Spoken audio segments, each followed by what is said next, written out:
Suspension upgrade day.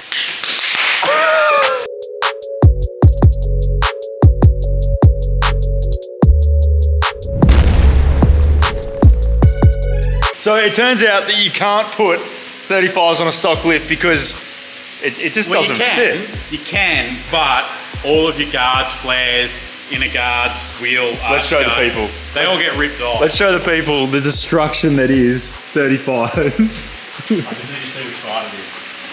It's all sides, man. What are you talking about? Where's your mud flap going? Oh, that's right. It got lopped off. They all had to come off. So don't run 35s with no lift. It's not a thing. So like, they fit.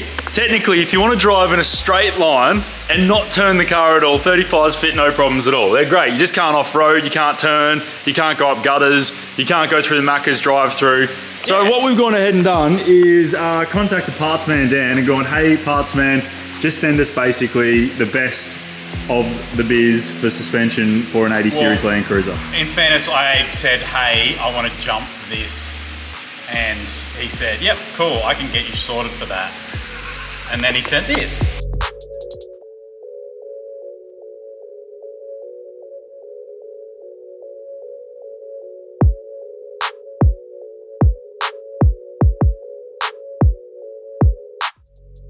They're 24-stage adjustables as well. So these remote reservoirs here for the cooling capabilities of the Cobb Shocks 2.5s. Basically, there's soft and then there's hard and there's clicky boys. So we'll show you what that's all about and how comfortable you can make this setup. We've also got upper adjustable control arms to the rear, lower control arms. We've got the radius arms there. They're the comp rods. Radius arms, these are beefy boys. Now it's good to mention as well for the DIYer at home, these all come with bushes pressed in, ready to go. So you don't need to press any bushes in. It's all done for you by parts man, because he's a legend. Because this is unsprung weight, these beefy boys, man. These are beefy boys. So basically, if I hit them into things like that, they'll be fine. And if you jump it. And if I jump it, they won't bend, hopefully. We are excited. Moo's excited. Foreman Moo's here today. She's making sure that everything's going to go in okay. We got all the parts? We got everything? Yep, we good? Shit. The springy boys. Hey, Lockie. Yeah, mate. Oh, check that out. Sick new hat. Can finally replace the old sweat rag. It's all right, got a new one. Oof, mate. Pretty much what we've got to do is get everything prepped, ready to drop the front axle down once we undo the shocks and whatnot. So some of the things you got to take note of, depending on your model, is your ABS lines here. The other thing you got to keep note of is your brake lines. You've also got your factory breather line.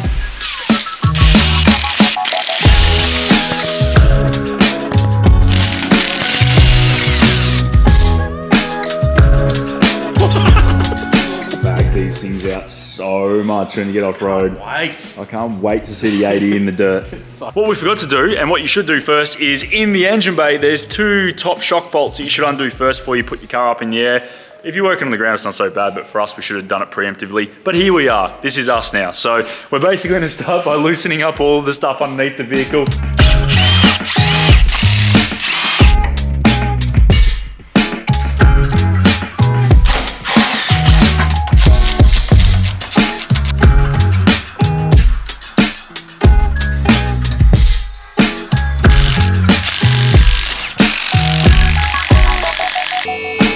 So those front shocks are sorted.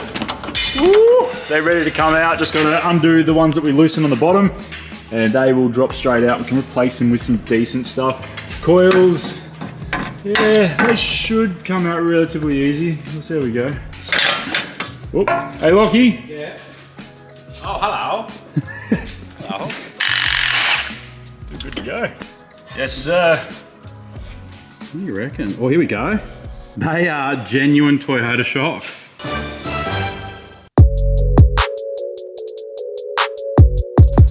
Oh, they're massive. Lucky, they're huge springs, man. They are big boys. Oh. Would be nice to get that much droop. Maximum droopage. Maximum off-roadage.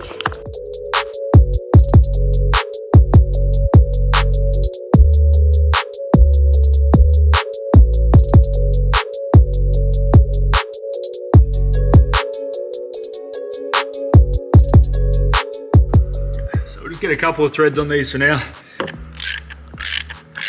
You don't actually want to do everything up 100% until the vehicle's on all 4 tyres, sitting on the ground, and all the bushes are under tension. This is basically just making sure that it stays bolted there when the axle weight's on it.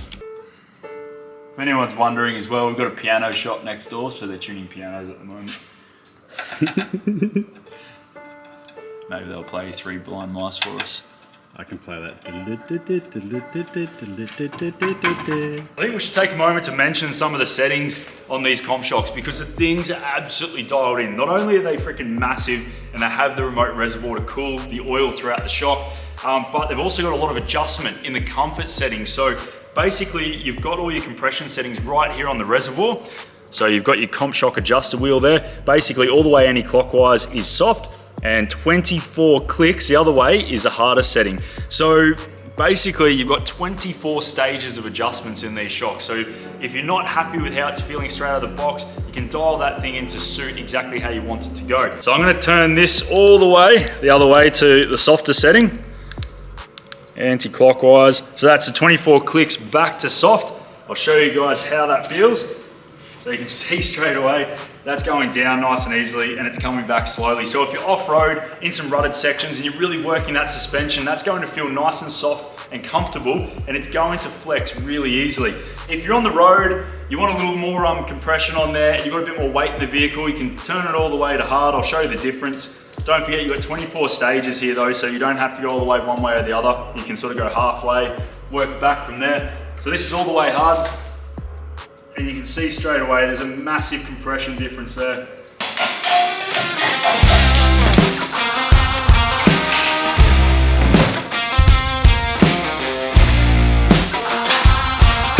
Yeah, it's all set up properly to suit the lift kit that's in the vehicle. So the 3-inch lift that we've got, this whole radius arm is designed to suit that and articulate properly off-road, and also keep the axle rotation properly set up for on-road use, vibrations, drive shaft vibrations, that sort of thing.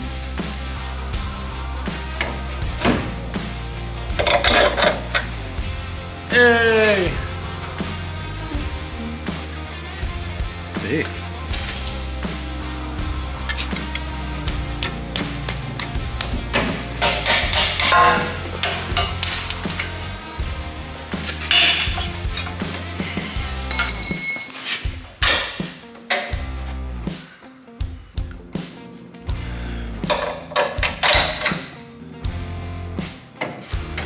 It needs to go up a little bit more. Yep, that's it. That's the ticket. Not too much. So we've got the shocks in, got the springs in, got the radius arms mounted, so everything's coming along really nicely. We still have to mount our canisters and stuff and final tension and everything, but that will come later. So Lockie's just ripping out the original steering damper now, this old nugget, and we're replacing it with this bad boy, the big beefy Comp Shocks steering damper. Now it comes with these pins as well, so basically you can just use the nut to do it up and pull the taper in. And that's like that, so you can put a spanner on it. Spanner. Spanner. Parts man's thought about his things. What are you doing, Lockie? Just cleaning. Just constantly cleaning.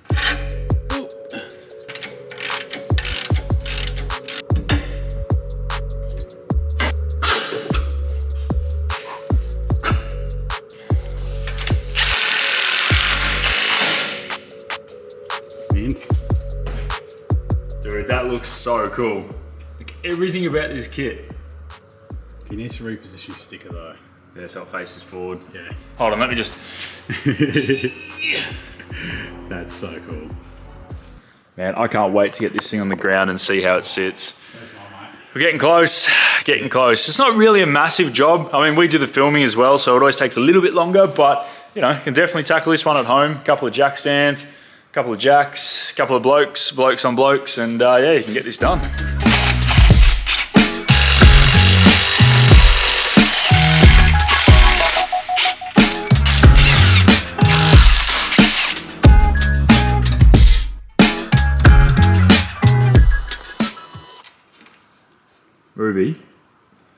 Ruby, you're not that hungry.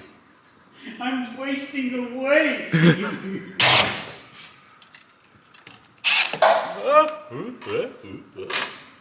Cool.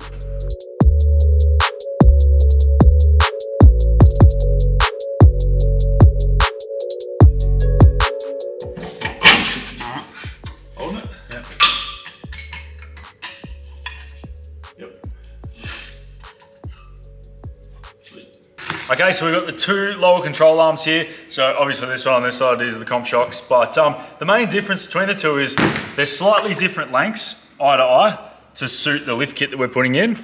They look similar in diameter of the actual material, looking at them like this, but the comp shocks is definitely more weighty, so the tube itself is a thicker, more solid tube, whereas this one's kind of hollow and really lightweight. So if you slam that up against a rock off-road, you've got more of a chance of bending that one, whereas this one here, give that one a solid hit and it's not going anywhere. The other thing to note as well is it's got brand new bushes already pressed into it, ready to roll. So it's something you need to look at on your componentry and to do general maintenance on the vehicle. You can see these ones are perished, so the OE ones. That one there. Yep. Oh, that side's good there, up around there. It's separating. So even once you replace your arms and you've got brand new bushes in your car, it's a general maintenance thing after a while of doing rock crawling, off-roading, and just general abuse of your vehicle is to check these bushes for perishing, because it's actually going to make the vehicle drive a lot better if your shock bushes, your control arm bushes and all that sort of stuff is in good condition. It's going to make things ride heaps nicer. Oh man, how good are new parts? Now, do they go around a specific way? No, I think these are straight. Yes. So they're not like poop trolls. These are not like poop rolls. Yeah. They are straight in. I shouldn't give the poop rolls a hard time. They're a good unit. Yeah, we love a good poop roll.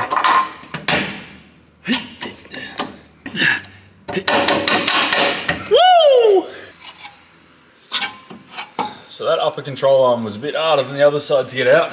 So that proportioning valve up there for the brakes, we had to undo the 4 bolts that's holding that to the frame rail, pull it down so we get the bolt through out of the upper control arm, that one there. So that's the OE one, it's tiny. Thing is so thin in comparison to the Partsman upgrade. And that's the upgrade, so it is much beefier. And it's also adjustable as well. So to suit the lift kit that we've done, basically this centerpiece here adjusts in and out. So what that allows is for us to set it so that it's at the standard sizing so we can get it into the car. And then once it's in there, you can twist the center nut and that will wind it in and out to suit the pinion angle.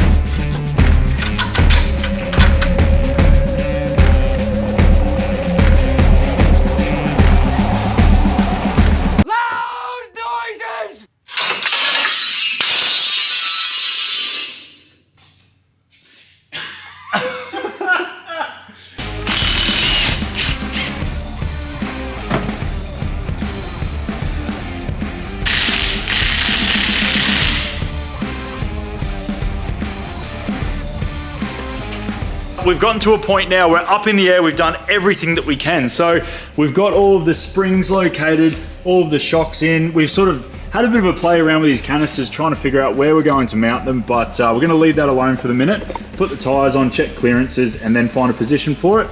So we haven't tensioned anything down 100% yet. It's all just sort of finger tight, or we've done it up sort of tight, but not fully. So the reason for that is the rubber bushes inside a lot of these arms and suspension componentry. If you tighten it up when it's in the air at full droop, as you come down, those rubber bushes that are tight are going to be twisting against that tension. And that's what causes premature wear and splitting of those bushes. So you do everything at ride height. And then when you're off-road and articulating, every now and then, that's when they're under tension. So yeah, just make sure you do that. So we've got the rears in, the fronts are looking awesome as well. So everything's coming along really nicely up here.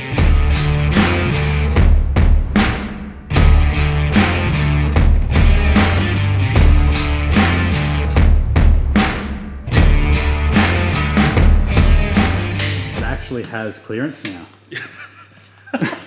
Oh man, that looks mad. Oh, that's perfect. That's sick.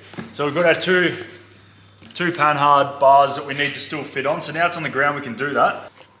Worth, guys. Worth gear is the good stuff. There you go, bud. Thanks, Lou. Lou, you bloody champion. Shout out to Lou from Worth, like the best Worth rep ever. If any of you guys watching this have a workshop, or don't have a workshop, you just want Worth stuff, but yeah, definitely get onto Worth. And if Lou is a rep in your area, get Lou out, because she's awesome. Okay, so after just spending like half an hour rolling around on our backs on the ground, tightening things up, marking things out, we're gonna put it up on the 4-post.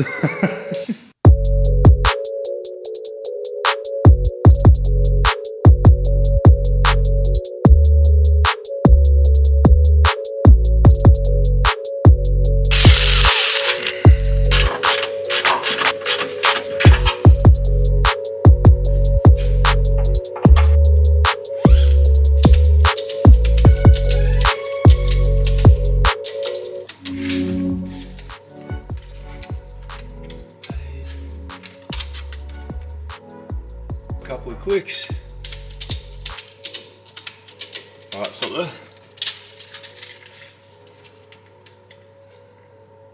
Couple of clicks. Keep going. One more. Yep, stop there. Perfect.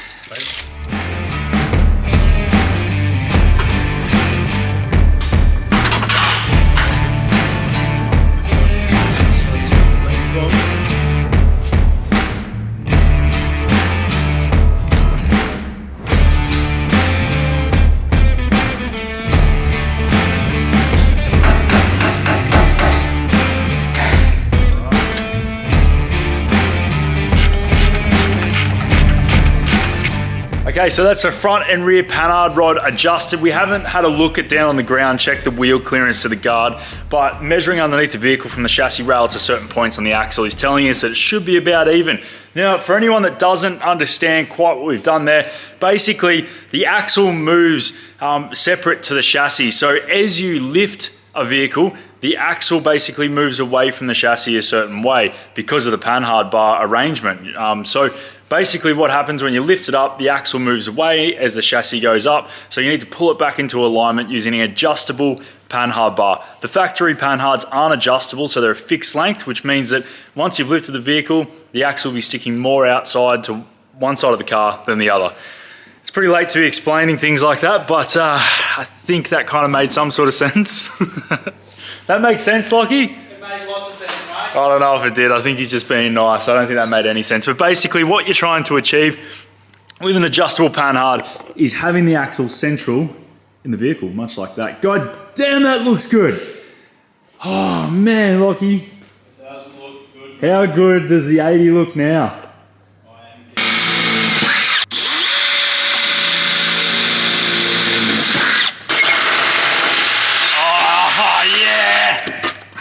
You might be able to see there's two nutserts that we've just put into those drilled holes. We're ready to go. We can bolt in those brackets to the rear reservoir canisters. Bingo bongo. Oh, you look away.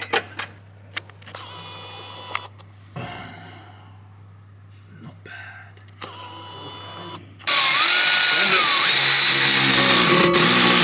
Yep. So I'll pull back, show you guys where they are in relation to the car. So pretty much just straight up there. Two spots either side. Hidden out of the way, but still in a spot where you can reach to adjust if you need to. So before we forget, we still need to adjust the upper control arms on the rear. So we've got these adjustable bad boys right here.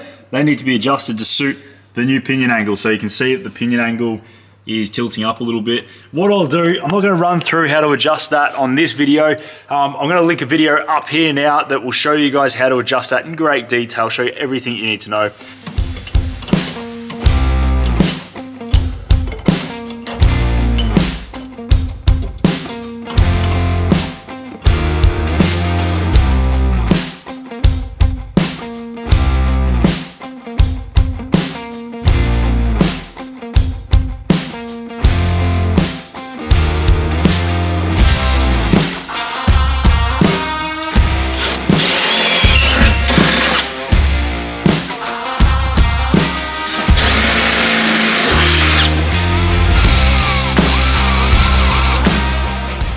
That's it.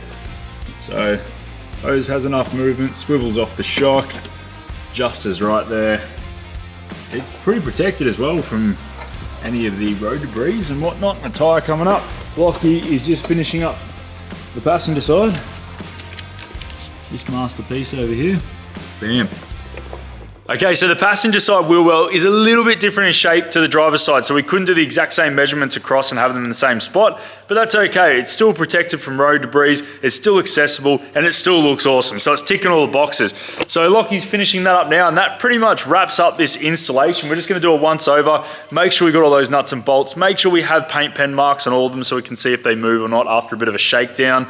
We'll probably do maybe a couple 100 Ks up to 1,000 Ks on it, and then go over everything, retension if we need to, and just make sure it's all good.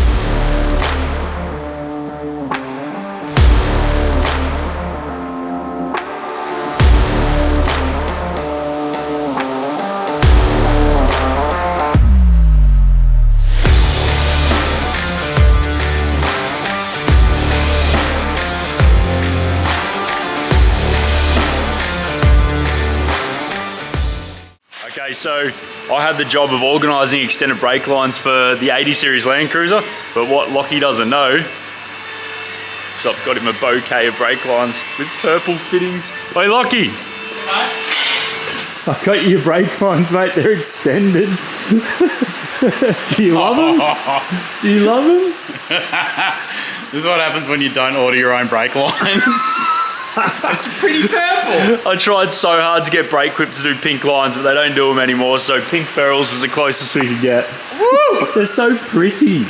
They're braided, really nice braided. Wow, they're really nice braided brake lines. Yeah, they're sick. They got like the smoke clear on them, so pretty much we've got the extended braided brake lines to replace the OEM rubber ones because they're too short. So the... What did you do? Did you just hit your head on something? Sway bar.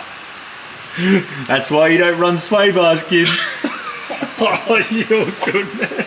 I'm good. As the axle moves down further away from the vehicle, this factory line is going to stretch too far and probably snap. So it's only made for a factory lift height. So that's why we're getting these ones that are made for a 3-inch lift kit.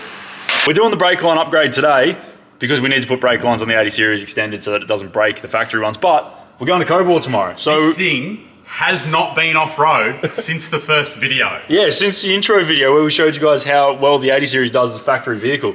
So we haven't taken this thing off-road since. Can you imagine having a 4-wheel drive with 35s on it and not being able to take it off-road? Because any like slight driveway angle, like gutter, just will tear all the guards off. Yeah, so excited. Excited to see how it goes.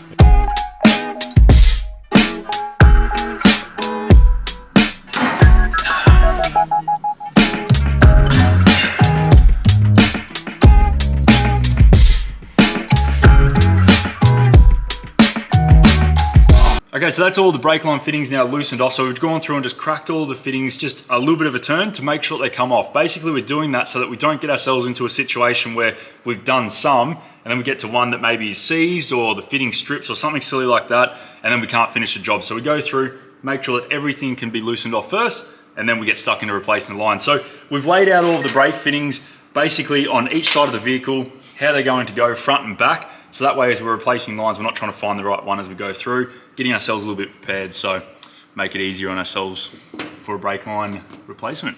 Woohoo. Woo! Let's go. Let's do it. Okay, so that's that front one done. So the front lines actually have a bit of a locator on them on the 80, so they've got a pin that goes through the caliper side right there, and that pin locates straight into the side of the caliper, so you can't really get it wrong. Just make sure you get your loop the right way around. So just thought we'd do this for reference for you guys. So that's what a coiled line looks like, and you can actually feel that it's under tension. So yeah, that is wrong. You want all of your lines to look a little more like that with a natural hoop. And yeah, not under tension.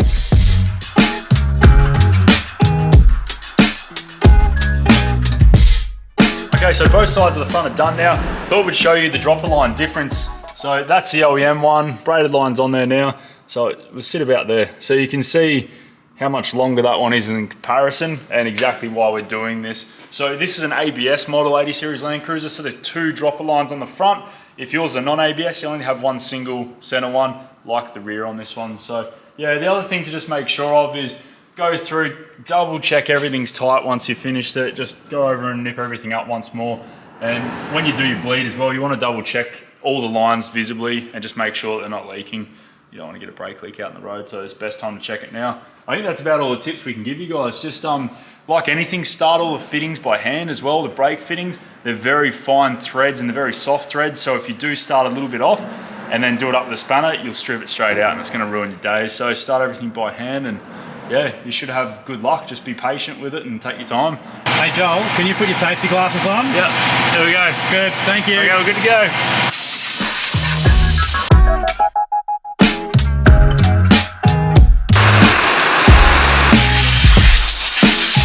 So basically what we're going to do now, all of the brake lines are on, braided brake lines are all installed. We're going to bleed up the system. So if you want to know how to bleed up your system, I can pop a video link somewhere around here to show you guys how I did it on the nav and the process that we normally take.